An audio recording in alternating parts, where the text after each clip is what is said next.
ముందుగా బెలనైటిస్ లేదా బెలనోపోస్టైటిస్ అంటే పెన్నిస్ పైన ఉన్న ఈ గ్లాండ్స్ అంటారు హెడ్. సో, ఈ గ్లాండ్స్‌కి వచ్చే ఇన్ఫెక్షన్ లేకపోతే పైన స్కిన్ ఉంటది కదా! ఈ స్కిన్‌కి వచ్చే ఇన్ఫెక్షన్ దాన్నే బెలనైటిస్ లేదా బెలనోపోస్టైటిస్ అంటారు. బెలనైటిస్ అంటే ఈ పైన ఉన్న స్కిన్‌కి ఒక్కదానికే వస్తే దాన్ని బెలనైటిస్ అంటారు. ఈ స్కిన్‌తో పాటు స్కిన్ కింద ఉన్న హెడ్‌కి కూడా ఇన్ఫెక్షన్ వస్తే దాన్ని బెలనోపోస్టైటిస్ అంటారు. సో, బెలనైటిస్ అన్నా, బెలనోపోస్టైటిస్ అన్నా ఆల్మోస్ట్ 2 కామన్ టర్మ్సే. ఇది ఈ పెన్నిస్‌కి, స్కిన్‌కి లేదా హెడ్‌కి వచ్చే ఇన్ఫెక్షన్స్.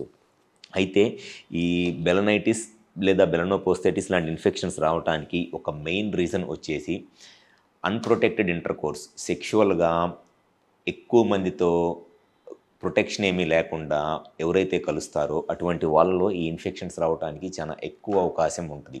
అది ఫస్ట్ రీజన్.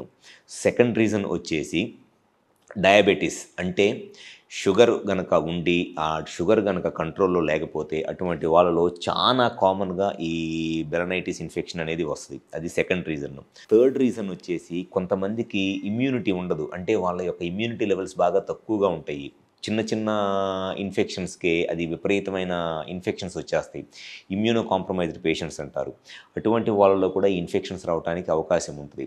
అండ్ ఒబేసిటీ గానివ్వండి, లేకపోతే ఆల్కహాల్లు ఇట్లాంటి అలవాట్లు ఉన్నప్పుడు కూడా ఈ ఇన్ఫెక్షన్ ఈ బెలనైటిస్ లేదా బెలనోపోస్టైటిస్ లాంటి ఇన్ఫెక్షన్స్ రావటానికి చాలా ఎక్కువ అవకాశం ఉంటది.